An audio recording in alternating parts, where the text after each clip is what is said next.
Hi, my name is Jannel Ivory, and today I'm going to help you on how to apply for your Australian tourist visa application.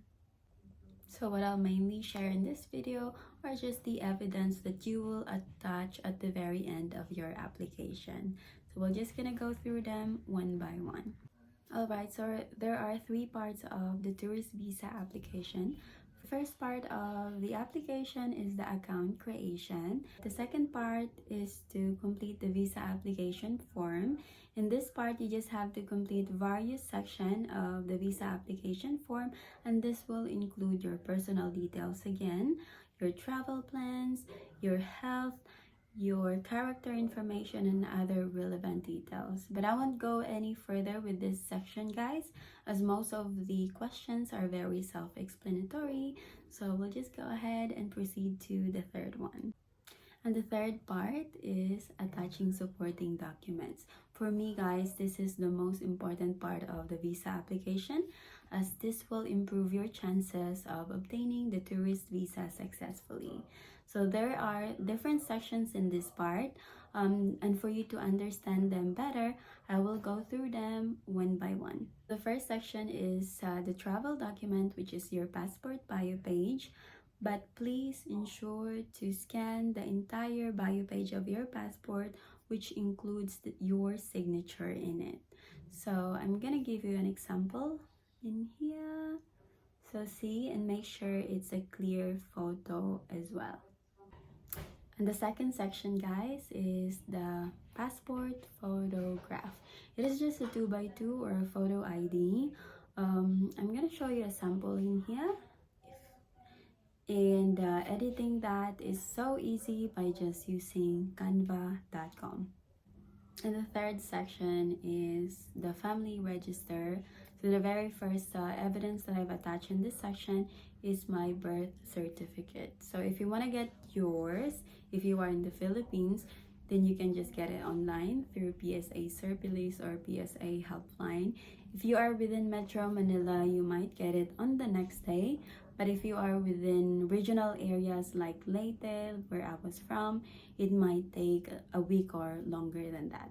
Alright, and the next evidence is my NBI. So you can actually get this one online as well. You just have to go to clearance.nbi.gov.ph website. Next evidence is the Form 54 family composition. So in this form, you just have to list all your family members, immediate family members, so it's not confusing for you.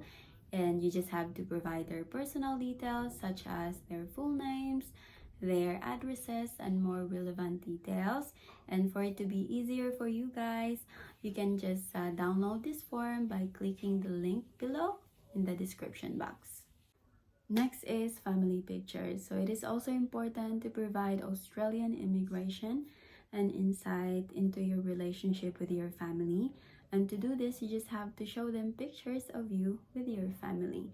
In my case, I have provided at least 6 pictures along with descriptions showing how much close I am to my family in the Philippines.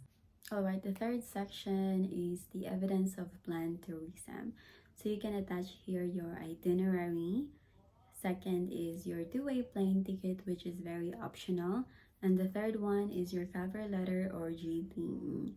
And since you're attaching your cover letter in this section, you may also attach all the proof that supports your cover letter. So I've attached here my certificates of employment from my previous companies.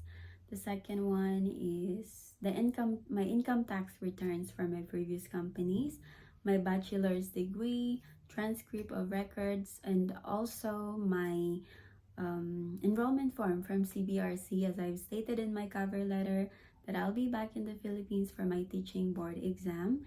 And I've also attached my mother's medical certificate as a proof that I need to go back to the Philippines to take care of my parents. And I have also attached my pet's vet record, as she was under my name and care while I was living in the Philippines.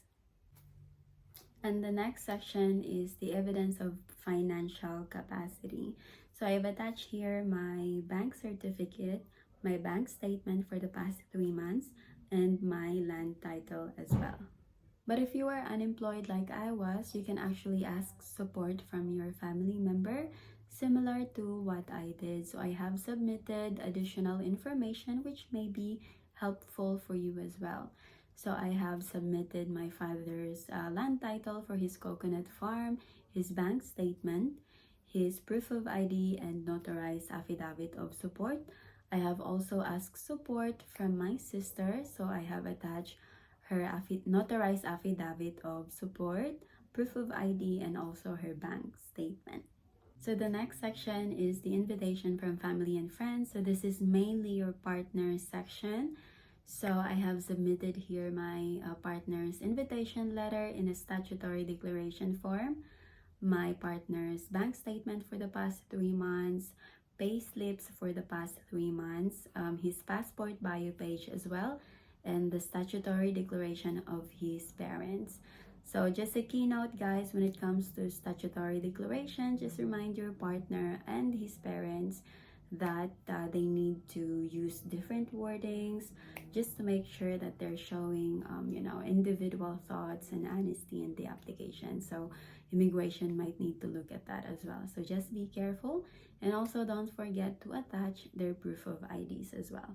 And the last section is additional documents. So you can attach here your proof of relationship, gift and remittances from your Australian partner. You can also attach here your accommodation together and your travel together. There you go. Now you have all the evidence that you need to attach for your application. But before you proceed, here is one big mistake that you need to avoid, because other applicants do this a lot.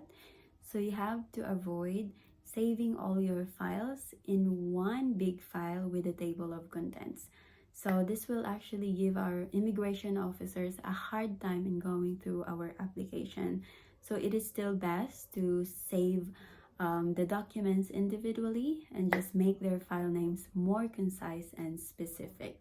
Alright, I have another helpful tip for you. So immigration officers who are reviewing your application will appreciate a well-organized and a labeled document. So this can lead to a quicker processing times and reduce the chances of errors or misunderstanding. So here's how you can make your file names better. So instead of naming your file as My Bank Statement, change it to My Bank Balance. Instead of naming your file as My Land Title, you can change it to My Evidence of Land Ownership. Instead of naming your file as My Father's Notarized Affidavit of Support, you can change it to My Father's Offering 7,000 Australian dollars assistance. And remember to always emphasize the money in Australian currency to make it more easier for the immigration officers to understand. And that's pretty much it for this video, guys. I hope I was able to give you a lot of information that will help you with your tourist visa application. I know it's tiring to collate all the evidence that you have to submit, but trust me, it will all be worth it at the very end, and you will get your visa granted. Thank you so much for watching, and see you on my next video. Bye bye.